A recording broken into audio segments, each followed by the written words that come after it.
this one. Left side of the end zone. Brown with the catch at the end. Yes. Touchdown, Tennessee. In the shotgun. Gets the snap. He's running left. Henry to the goal line. He's in. Game over. The Titans win. They waited all game long to do it and sprung it late in the ball game, caught the Texans misaligned, and this is just bully ball. I'm going to show you what we're doing and then execute it. Derek Henry played one hell of a game today.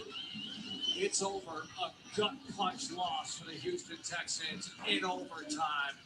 42-36 as Houston falls to 1-5, and the Titans are a sparkling 5-0. Henry out of the Wildcat runs it in left side. Henry breaks a tackle, 15-20. He's on the move, 30, 35, 40, cutting left to 50. Henry's going to go all the way down the left sideline, 15, 10, 5, coast to coast. Derek Henry, 94 yards. That is why he's a Heisman winner. That is why he's so good at 250 pounds. At 6'3", he has that type of speed, and you just can't allow that big a machine to get started and be full speed when he hits the line of scrimmage. Welcome to another live episode of Halftime Adjustments. It's your host, Eddie, and I'm my man, G Witt. Tighten up, baby. Tighten up. Before we get started, man, let me just do this. Yeah, absolutely. Got to clap, man. No matter how you look at it, how ugly it is, 5-0 sounds good right about now, especially since there were two tough challenges for the Titans for this past week, actually. Getting up with COVID and then having the Bills come in here. That was a huge game to start off this stretch of games, and then finishing up with the Texans today, even though it was ugly. And, you about had a heart attack watching the game. Dude, man. Okay, first of all, I'm going to say this.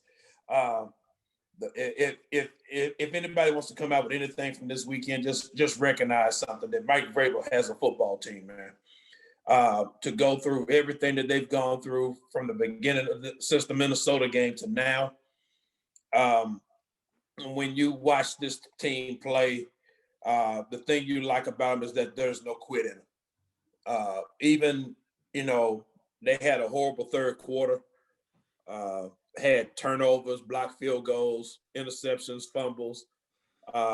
They still fought. The fact that, they had plays were made just, for lack of a better term, just in the nick of time. I mean, the stopping the 2-point conversion right before the 2 minutes, right before the last drive in regulation, man, that was a thing of beauty because dude was wide open. Right. I think it was it Simmons got his hands up? Simmons, yep, Big Jeffrey. Yeah, and just let me say one thing, man. Big Jeff, man, the man's a monster. What a game changer. One of the offensive linemen, I can't remember if it's 71 or 73 for Houston, they need to be fined. I'm serious, man. They did a chop block on him, man. That's some low down stuff. You're right. It was. That's some low down stuff, man. And I the last time I seen somebody try to do that was Pittsburgh against Jarrell Casey, and the guy ended up taking out the center because he missed Jarrell Casey. So that chop block is an ugly thing, and that's a low down move, man. Well, I'm very familiar with that chop block because that's what got me. But that's a whole nother story. But yeah, you're right. That is a block that needs to be outlawed completely from the game of football because it's a dirty shot, and it's intentional for an offensive lineman to go down when one's already engaged up high. And so, like you said, man, that was a guy that comes off of ACL reconstruction surgery from last season. To get that type of block, that is a cheap move, and I totally agree with you on that one. Yeah, that joker needs to be fined. He needs to be suspended. I don't care. It wouldn't matter if we did it. You just don't do that. Right. You're talking about a man's livelihood doing that chop block. So yeah, he definitely needs to be fined and suspended because that move needs to be outlawed completely. Right. I agree, but let's put a bow on the Bills game because we didn't get on last week after that game, and then we'll get into the Texans. And so, it was a big game. the Bills were touted with a strong defense. Like me, you talked about, they had a very tough defense. Now, granted, their best cornerback didn't play, but to me that didn't matter because the Titans came out, Ladarius White, and they came out and they really had their foot on the gas and came out quick and scored. And, I was really surprised, Grove, to be honest with you, because I didn't think they were going to be that sharp from not practicing for those 2 weeks. But I guess those couple of days of preparations they did get in was able to propel this team. But again, you have to give credit to Vrabel and his coaching staff and the players as well to really take the time virtually or whatever they were able to get in on that Saturday and Sunday to prepare for that game and to come out as hot as they did to start that game off. Yeah, absolutely. And again, what you saw in that game really, that's you finally get Daquan Jones back, and he played a monster game. And let's just be real about it, man. Yeah, their top two corners were out. What have we been playing with? Right. That's a great point. We've been playing with slow and more slow. Yeah, I'm not giving them any credit for the top corner being out. The bottom line was really when you stop and look at it, like you said, the Titans were better prepared. They were ready to go. They were very aggressive. I thought, Vrabel and them did a great job in preparation, even with the short time period that they had to get together. But the Zoom calls and everything really prepared the guys, and the guys are just hungry, ready to get back out there and play. Malcolm Butler plays his best game of the season, 2 picks and everything. Like I said, Daquan Jones, Jadeveon Clowney. You saw some Clowney. That's right. Of the season. Exactly. So, I just thought they just played well. And again, catching, doing some things defensively, schematically, really confusing Josh Allen, I think really helped him out a whole lot. He ended up holding the ball a lot longer than normal. And even though Stephon Diggs had a good day, he didn't have an explosive day. He didn't get behind the defense or anything like that. So I thought that was really good. Right, and I'm a good points you brought up about those different looks on defense, because I think they went back and got some of the playbook from the Ravens playoff game, because you looked at it, they really contained Josh Allen in the pocket. He's a good runner, he's a tough runner, he's a big guy, but I agree with you. They gave him some different looks, caused him to hold the ball a lot longer, and you saw what happened. We were able to get some turnovers, 3 turnovers that game, which gave the Titans a +8 on the year coming into this game against the Texans, which is number 1 in the NFL. You can't say enough about getting turnovers in the game. They put you right where you want to. The only thing I got, Grover, and I saw it again today, is why they keep dropping Daquan Jones in the spy to spy the quarterback. He's a 300-pound guy. He's not that fast, and he's ineffective doing that. So if you're going to do that, drop somebody else in there. Well, here's my problem, and I agree with you totally. I'm not sure why they're dropping Daquan Jones back and as a spy or anything. You're not fooling anybody with it. One of the problems today, I would say, with the Texans that you saw defensively, it was that they ran basically the same style of defense they played against Buffalo. Mm-hmm. So Houston, after we came out so strong in the first quarter, they slowed it down and actually caught up with it. So it's one of them things where, again, the defensive staff have got to go back to work schematically, changing a lot of things, because today was not the day at all.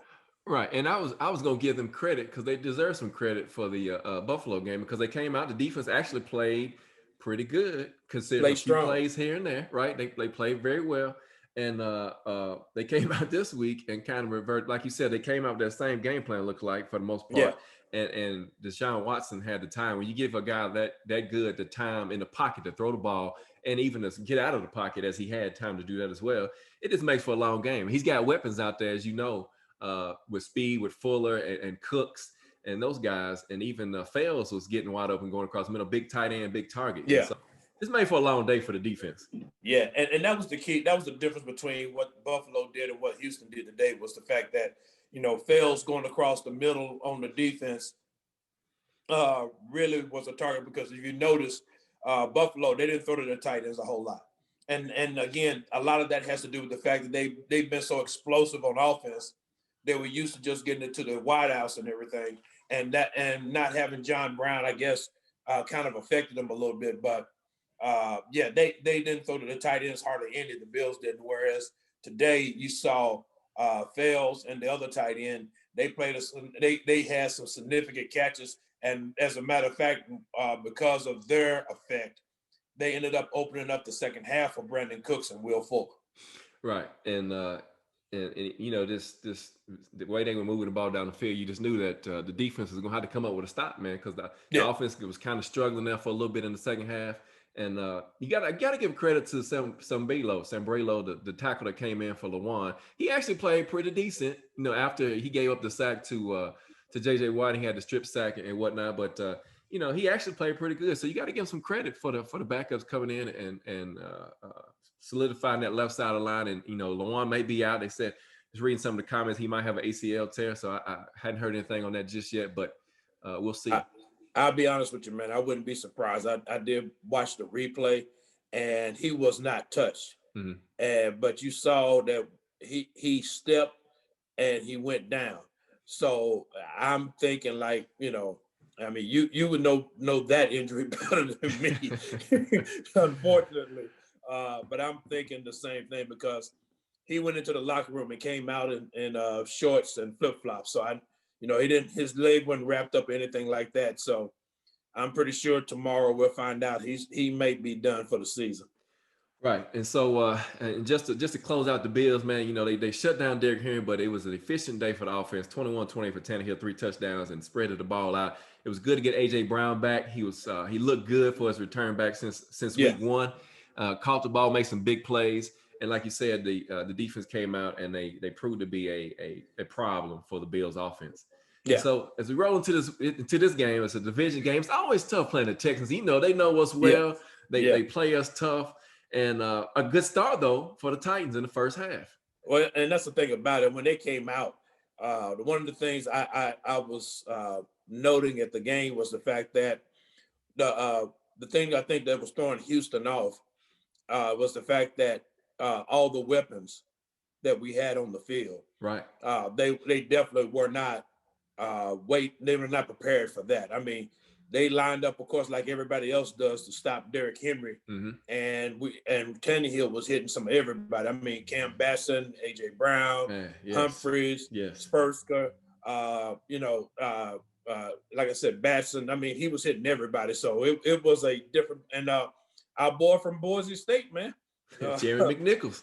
McNichols, man, he's getting some solid play time. So it's making it hard for our third round draft choice to come back in, man, because he can't stay healthy, and McNichols is taking advantage of his opportunities. Well, yeah, you know what injuries do? They get you on the bench and they get you out of your position real quick. Yeah, real quick. Somebody else behind you that's hungry wants to play. You know, McNichols averaged 10 yards a pop today, man, 5 for 51, and supplied a good change of pace for Derrick Henry today. And you can't say enough about Ferguson, man. Career day for Ferguson. He has 113 yards and a touchdown. And man, I think the best play for him is that deep down the middle pass that Tannehill hit him on, and he extended the drive and big play on that drive. Yeah, huge. I mean, Ferguson was he was making some great catches, man, and Tannehill was he was throwing the ball, man. He threw the ball into some tight windows for Ferguson, man. A couple of them just threw me for a loop. I'm like, dang, that was that was close to being picked off, but he threw it in. The timing on it was good. And again, it goes back to show you how Tannehill throws the ball as well. He is somewhat of a driver of the ball. Mm-hmm. So, he throws it with good velocity. So that's what you really like about him. Right. And so got a question, girl, I want to get in. Will says, what's going on with Bayer? So Bayer was out of position a couple times today. And I'm going to tell you this, and I'll let you comment, Grover. What I see the most, the issue with the secondary side, we got some slow corners right now, is that they're not communicating that well. The communication is broken down for whatever reason. I don't know if it's the scheme or it's the players not having confidence in the scheme like we talked about before, or they just not talking to each other because, example on the Will Fuller touchdown, Malcolm Butler's looking in the backfield. He's the deep guy. You don't let anybody get behind you. He's the deep guy, and he's looking in the backfield for whatever reason he's doing that. And they left a guy wide open that runs a 4.3. Well, Malcolm Butler on that play, man, he I'm going to say he pulled a 33 on us. Okay. I'm serious. That's what he did, because what he ended up doing, he wasn't necessarily looking at the backfield. He was looking at the man that broke across the middle in front of Kevin Byard. Right. And I'm like, why are you looking at him? He's not your responsibility. And by the time he wakes up to find about Fuller's already passed him, and you know he's never going to catch him. No, he's not going to catch him. You know, like I said, Malcolm Butler, you know, you saw the flip side of the coin from Tuesday night. Right. I mean, with him and Jadeveon Clowney, both of them, it was flipped from what they did Tuesday night to today. Jadeveon Clowney did not have a good game today. No, he didn't. He was out of position. He lost containment quite a few times. Had no strength. And then Malcolm Butler, you saw him revert, turning the wrong way on end routes. You know, turning his back to the receiver. Again, the big play that I knew was getting ready to happen. He just flat out blew it. And there's no other way around it. When he gets in the coach's film tomorrow, they're going to flat out tell him you missed your assignment. That's right. I'm agreeing with you, Eddie, as far as not just the secondary, but also the linebackers. There's a lot of confusion on this defense. And it's like guys don't know really what to do. They don't know what their assignment is. And like you said, they're not communicating because Jayon Brown struggled today. You still see Rashaan Evans late on plays and everything, not attacking. Mm-hmm. Harold Landry had a good day. But then again, you putting him in some bad position. You putting Harold Landry out there to have to cover a tight end. That's not his game. Right. You know, he can barely cover a running back. You can't put him out there covering a tight end. Right. So what you're finding is that what they're doing, they're not putting the defensive players in a position to take advantage of their strengths. Dropping Daquan Jones into a spot for Deshaun Watson makes absolutely no sense whatsoever. You know, not even to play cover. You're not fooling anybody with that. So why are you doing that? He is a run stopper and a pass rusher. Get back to the fundamentals on this defense, because right now, I can tell you right now, the Pittsburgh Steelers, they're licking their chops for next Sunday. Are they licking their chops or what? Big Ben is going to have a field day because he got him a new toy in Chase Claypool. So he's really going to be excited to get some of that action against that secondary. and that defense is a lot better than the Texans defense. Oh yeah, definitely. You know, they were averaging 5 sacks a game. I don't know how many they had today, but we'll look here in just a minute and see what they got. But they shut the Cleveland Browns down, which was shredding people so far. And so, they let them run the ball. That's right, and running the ball. And so Jabbar says the secondary coach is out with COVID. Let's hope that's the communication problems. I hope so, Jabbar. That's a good way to look at it, be optimistic. But it's the scheme. And I agree with you, Dion. It's the scheme. And I'm starting to wonder now, Grover, is it because of Vrabel and Bowen are not communicating the same thing, or they don't know, who's in charge of calling what? Is that the confusion that's going on in the defense? But there's obviously some issues with the communication from what the coaches are calling to what the players are communicating with each other. Right. Because, and I'll be honest with you, man, and I say this all the time and I still will, I always yield to the coaches knowing more than me. So, I'm more in agreement with you that there's some communication issues going on with the secondary and with the line. But my biggest issue right now, in all honesty, is the linebackers, man. I'm just not understanding what's going on with Rashaan Evans and Jayon Brown. Mm-hmm. I'm totally mystified. I put it like this: neither one of them, the entire time they've been playing for us, have had a season like they're having this year, as far as plays and everything. I mean, they're both. You don't see them in hardly any plays whatsoever. Right. Except for maybe in goal line situations or mopping up the play, but they're not making the plays. Jayon Brown is not making plays. Rashaan Evans is not making plays. And I got problems with that, man. I'm not understanding what's going on. And that's why I'm inclined to agree with everybody. It's schematics. It's just the scheme they're using is got to be leading to some confusion because guys are not really sure about what to do. And I don't know, like we said last year about this offense, and I'm not sure that everybody has bought into what they're doing. And even though they're out there playing and giving it their best effort, you see the confusion. Right. It's like when they had to call that timeout in the first half. Yep. All of a sudden you got your rookie Christian Fulton. He's out there and he's like, Will Fuller's over here and nobody's on him, and nobody's paying attention. Nobody was over there. and that's Kevin Byers' job. That's you right. get 13 men on the field. That 12 men on the 12 field. men, That's Kevin Byers' job. Right. Count them. You're supposed to count and make sure we don't have too many players. So there's some confusion going on with this defense, and I'm gonna say that I'm gonna be honest with you. If they don't get it fixed this week, we're gonna get boat race next week. Oh yeah, it's gonna be a matter of time. It's gonna catch up and it's gonna get us beat. It's gonna get us beat in a tight game where it comes down. And it might even, like you said, be a boat race. But I just think back to the comment about Byron. And so on the 4th and goal when Watson hits fails on the touchdown, he was late reacting on that. That was his man. And so I'm not really sure. I agree with you, Grove. We got playmakers not making plays. It's like they're thinking too much. They're hesitant to react to what's going on the field.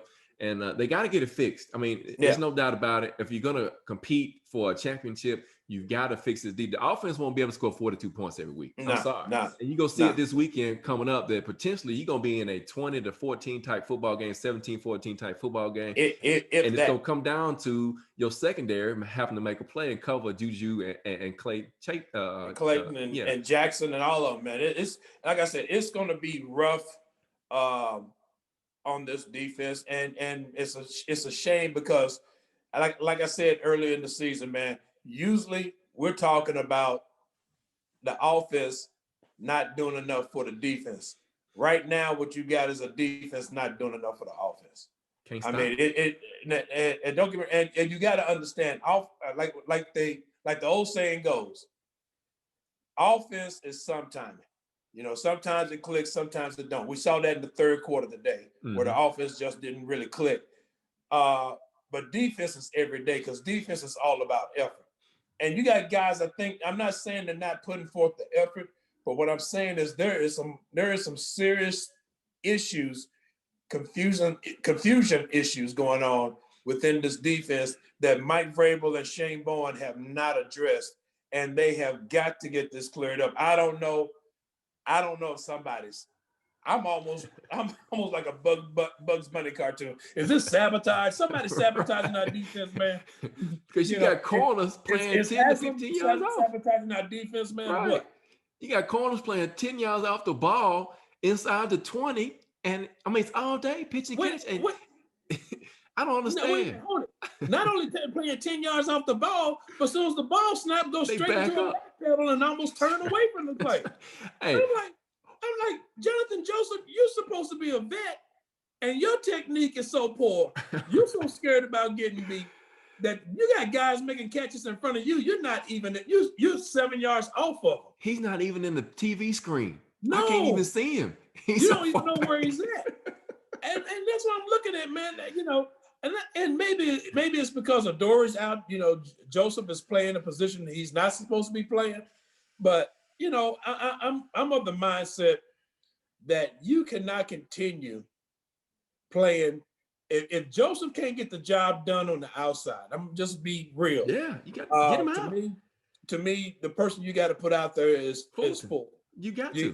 You just got to put him out there, and he's gonna take his lumps like he did today on that one touchdown pass, but and on that pass interference, he's gonna take his lumps. But yeah, I think that was kind of ticky-tack on the pass interference, but my opinion. But anyway, I understand. He's gonna take his lumps. So I thought it was pass interference, but again, he's gonna take his lumps, but. You got to give him the opportunity to be out there to improve. What you want to see him do, if he makes a mistake, you don't want to see the same mistake twice. Right. So play him out there. You can't be playing this soft zone defense where everybody's confused just because Jonathan Joseph is too slow to cover anybody. It just is not working. And it doesn't matter that you're 5-0. No, Today showed that as we said in the beginning of the season when we talked about it, as the quarterback play gets better, you give up more yards and more scores. Bottom line is, that's the bottom line. That's the quarterback play, and you're getting ready to go against a Hall of Fame quarterback who's getting ready to eat your lunch if you don't make some changes. And a top 5 defense. Yeah, and a top 5 defense. If not the top defense, And you will punt. They will make you punt. And so the question is, can the offense maintain and score? And can the defense come up with a couple of stops? Today, the key message was not getting off the field on third down. Third down again. For the second game in a row, you saw it against Buffalo.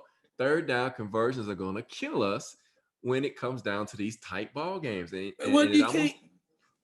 You can't get off a third down when you got 3rd and 7 and you lining up 12 yards off the line of scrimmage. Exactly. You just can't do it. You can't get off the field on third down when you're playing zone and you leaving places wide. You playing zone with Harold Landry in the zone. I mean, come on now. They have got to look at that defense and make some changes. And if nothing else, simplify this bad boy, because this zone you're running, against Buffalo, it kept everything in front, but you saw today, it just absolutely broke down. Right, and I had to agree with Dion. He says, ditch this scheme and go back to the Peas defense, which they're already familiar with, I already know, and try a new scheme next year. And I agree with you, Dion. If they can still implement that type of defense, I would say go back to it. Everybody's familiar with it. And man, because right now, what's going on? It's not working. And you see it, you see the confusion, like we said, the confusion is there. It's just wide open. This is professional football. You got wide open people, which is all over the place.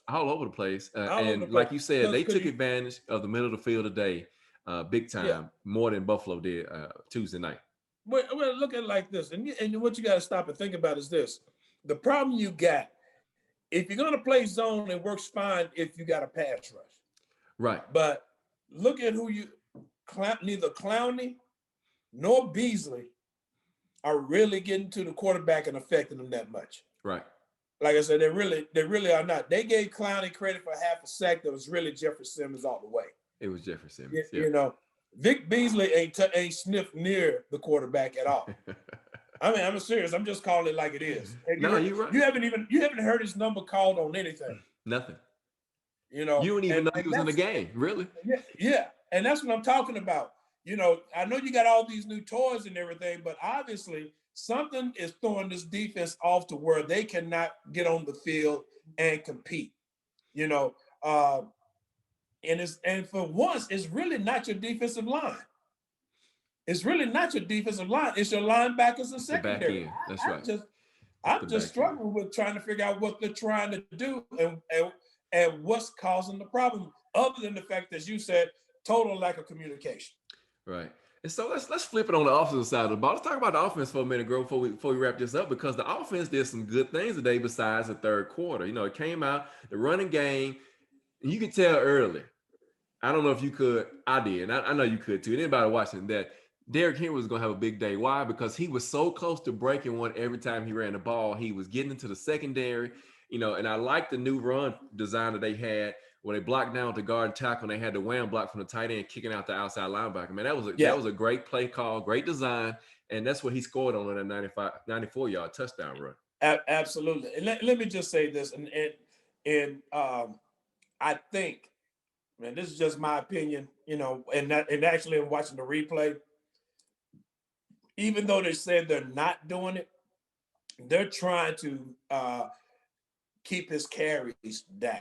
Oh, you see it. Yeah. Even though they said they're not doing it, that's what they're doing it because there's a couple of times, man, Derrick Henry was on a roll, and all of a sudden he comes out. You can see the frustration on his face. And I'm like, why are you taking him out? But obviously, their thing is really and I understand. I get it. You're trying to hold up and keep him. You want to keep him going towards the end of the year because November's coming around. Yeah. So you got to keep them going. But I was watching it, man, and I'm like, this Joker, first run. I mean,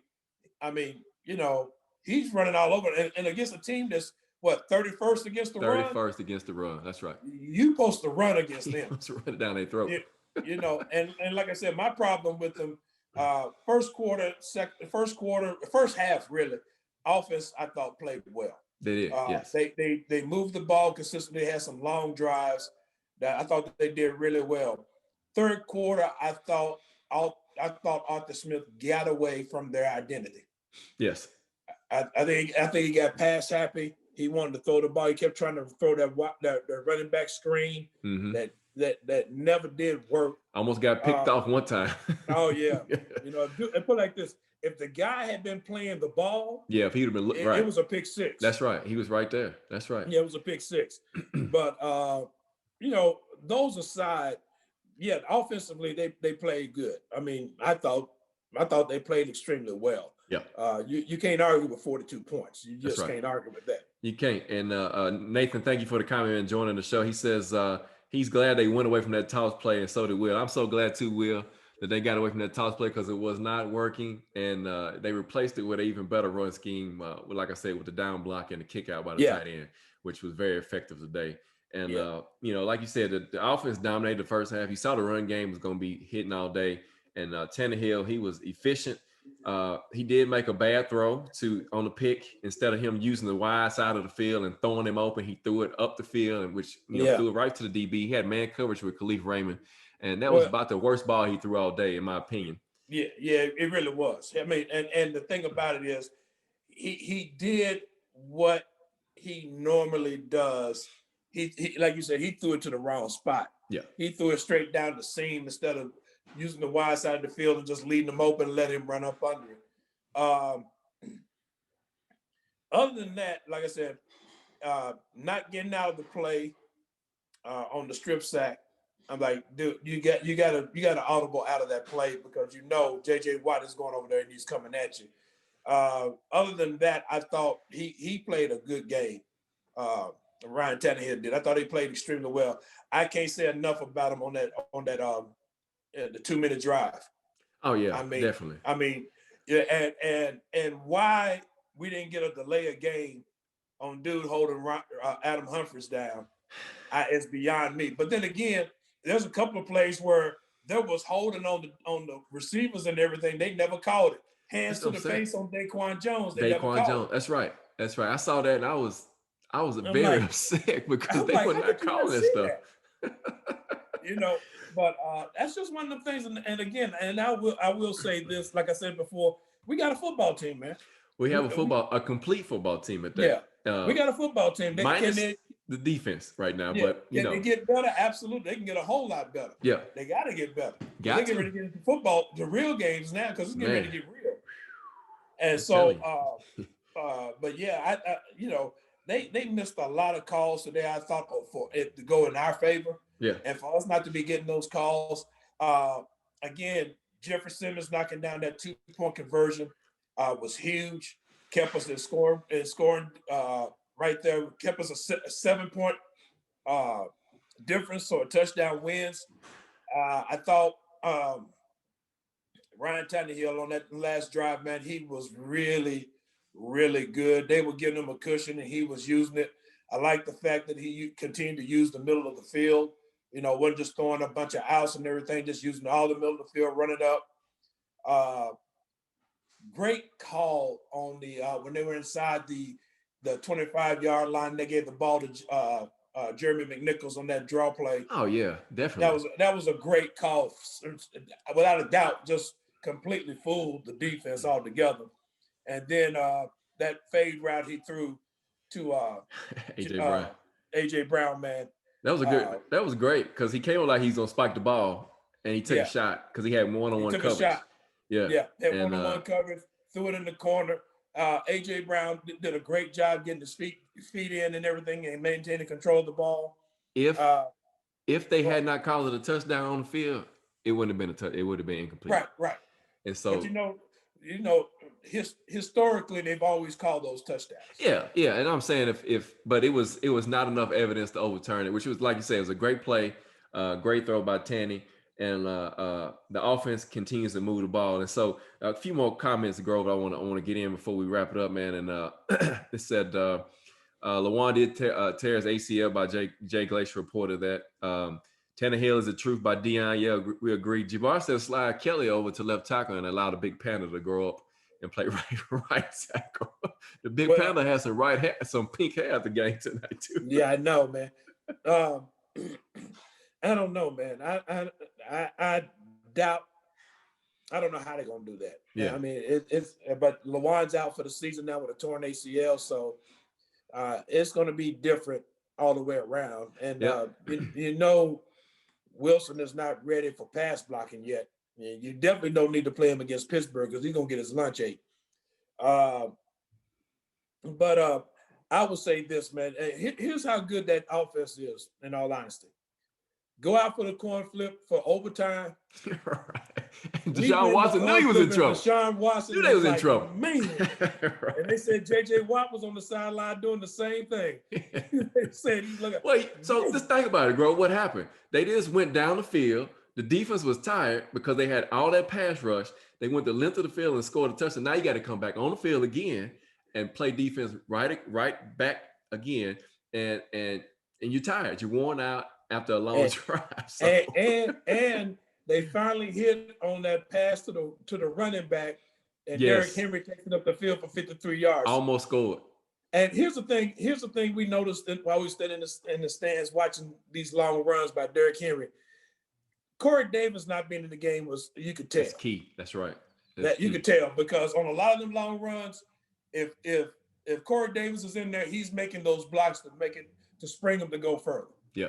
And you could tell that's and I know you really don't want to say that about a wide receiver, but that's one of his valuable traits is downfield blocking. He's good at it, and he knows how to get there. He goes right into it, and he will probably sprint. Derrick Henry probably would have had a bigger day if Corey Davis had been there. Right. Gorilla 10, thank you for joining the show. He says he believes we're built for the next run of games. Pittsburgh is going to take a L. Nathan says the Texans would have won the game if they kicked extra point. Not really sure what Romeo Cromwell was thinking, going for 2 right there. He wanted to win, I guess, really bad. And I appreciate him doing that. And the defense coming up with a stop because, it made it achievable for us to tie the game up. Wait, look at it. Let's make sure we're clear on this. Romeo Cromwell went for the win. He kicks the field. Right. If he kicks the extra point, he's only up by 8. Well, right, but you force a touchdown and a 2-point conversion. You take those odds instead of taking the odds of trying to win the game. I mean, if it works, it's a great call. If it doesn't work, you second guess. But I appreciate him going for it. Let's just be honest about this. If you really go back and look at that game, the play it was a great defensive play that stopped the 2-point conversion. Jeffrey Simmons made a great defensive play because the man that Deshaun Watson was throwing to was wide open. Randall Cobb, he was wide open. That's right. He was wide open. There was no one near him. You had Vaccaro and Butler sitting there trying to decide who was supposed to cover him. The communication again. Exactly. Kwanye wants to know whose fault it was on the block kick. So Kwanye, it was Jack Crawford. I don't know if Jack Crawford plays that position normally on field goal protection, but you always block inside out. You don't block outside in. And so he gave up the inside. The man came right inside. He blocked the kick. I'm gonna be honest with you. He ran into two problems. The guy inside and the guy outside got the jump on him. Right, but still, you don't give up the inside. You always block inside. That's though. right. You're right. So. And that was the guy who blocked it. So I was like, man, and that was a turning point in the game, really. That gave life to Houston right there. It did. And so as we move on to the Steelers, man, it's going to be a tough football game. They handled the Cleveland Browns today 38-7. Big Ben, he was efficient, 14 of 22 for 162 yards. James Conner went over 100 yards. And Claypool, again, had a great day with 74 yards. And so tough football game, Grove. We got a lot of injuries. Jonnu, we don't know if he's going to be back here. Had an ankle injury. Of course, Lewan's got an ACL injury. He's out for the rest of the season. And we don't know the status of Adoree Jackson just yet. So hopefully we get a little bit healthy, get Corey Davis back, get some other guys off the COVID list back and see what happens, man. It's going to be a tough football game against a great defense and an offense that can score a lot of points. Yeah, it's going to be interesting to see. Again, you're talking about going against a veteran team, and not being at full strength on that offensive line is going to hurt. It's going to hurt big time. And that's a problem right now. So, it's bad luck for us on Taylor Lewan having that ACL because without a doubt, he's your most athletic lineman that you have on the team. Right. And because, one play, Saffo just gave up a sack. And I'm to a linebacker. To a linebacker. I'm like, you gotta watch what you're doing. And you saw what happened last year when Lewan was out the first 4 games and Saffo was in there playing, and Saffo didn't know which way was up. He was allowing sacks left and right. Right. So now Taylor Lewan is back out, Sombrello's got to come in, and he's got to play that left side, and he's got to play it tight, man. And the run block has got to be there, because in order for us to beat Pittsburgh, it's going to be one of these games where we have got to continue to run the ball. We can't get into this pass happy offense, because you move the ball too quick, you're gonna end up with wearing your defense out, who's already struggling as it is. So you're gonna need to put together some drives, and you got to get back on the schneid as far as what you're doing offensively and everything. And the defensively, you got to get something that's gonna slow this team down, because Steven, go ahead. Right now, nothing's slowing Pittsburgh down. Steven, I'm not even going to even try to pronounce your last name, but I appreciate you joining the show, man. He says Kelly needs to move to left tackle, Wilson to right tackle as well. And we'll see what happens. Not really sure if he's going to be ready to play or not. I don't think he is ready to play, but we'll see. We'll see what happens. And as you mentioned about Pittsburgh, man, number 3 in total defense, yards allowed in the league. And so second with 20 sacks. And so, like I said, they average just about 5 sacks a game, had 4 today, 6 tackles for loss. And so gonna play in the backfield a lot. And they blitz from all angles. They had Cameron Sutton had a sack. Stephon Tuitt had a half sack. And so, Bud Dupree had 2 sacks. And so they bring it from all angles and different sides of the ball. And it's gonna be a tough football. Devin Bush had a sack today. And so but he's out for the rest of the year now, because he tore his ACL. So he tore his ACL as well. So it's gonna come down to, if we can get off the field on third down, if we can make stops, and if we can protect Tannehill, because like you said, on that particular last 2 drives of the game today, the offensive line did a great job protecting them, especially getting them downfield for the go-ahead and for the tie and score. Yeah, they did a great job, especially on J.J. Watt in those situations. They did not let J.J. Watt get near him. They played it smart. They double teamed them, kept a running back in blocking, kept a tight end in helping out blocking them, and then doing those things, you kept Tannehill free and clear in order to be able to make the plays downfield. I'm not sure how Arthur Smith is going to do this because this is his first time really going up against Pittsburgh. We played him last year in the preseason. This is a whole different ball game. So it's going to be interesting to see how they play, how he schemes it up and everything offensively. Again, being able to run the ball and keep that defense honest is going to be key. It's going to be key. Because one thing about them that you like, that you have to like, they're not gonna overload the box just to stop Derrick Henry. I don't think. Right. No, because you're right. Like their front 7. That's right. Will be able to do it. That's right. And we can play our coverages like we normally do. Mm-hmm. That's why I think having Michael Pruitt and Corey Davis back is going to be a huge. Hopefully we get them back, and that would be huge for our offense, because that gives them more options to, especially with Adam Humphries and with Khalif Raymond playing like he's playing. Right. Brendan says we talking like the Titans are 1-4. No, man, we just telling you like it is. There's issues with this defense that needs to be fixed, or this team is going to be in trouble when it comes down to the stretch run. I mean, that's the bottom line. We're talking NFL football. Right. You got to understand NFL football. Not for long. Any given Sunday, and if you don't come with your A game, you can get boat raced real easily. So we're talking about this team. It may seem like we're talking about them because they're 1-4. It's mainly because you got a defense. Really, what you're discovering is they can't stop anybody. Right. And you're not going to win a shootout every time. Not every time. We got a defense that giving up an average of 30 points a game? Just about, probably more than that now. And so, Gorilla 10 brings up another good question. I appreciate the comments. Keep them coming, guys. And the question, he says, do we think that the Texans have a more explosive offense than Pittsburgh? Here's the difference to me in that question is that Pittsburgh offensive line is way better. They have a way better offensive line than the Texans. And they also got a pretty good run game with that offensive line with James Conner. And so you saw today the Texans couldn't run the ball effectively on the Titans throughout the game. And, David Johnson is looking like he's been a waste of a trade right now for DeAndre Hopkins. And, as far as firepower on the outside, they probably about similar with the receivers. But the big difference to me is the offensive line and protecting the quarterback for the Steelers and the Texans. Yeah, the big difference between us and the Steelers is really in the trenches. their defensive line, their offensive line. I think offensive lines, as far as that's concerned, I think we're about equal. Especially if Taylor Lewan is playing, but you got to take us down a notch if Taylor Lewan is not going to be playing. And defensively, I think our defensive line is good, but that front seven is not as good as Pittsburgh's front seven. There's just no way around it. The linebacker play is what really brings that down.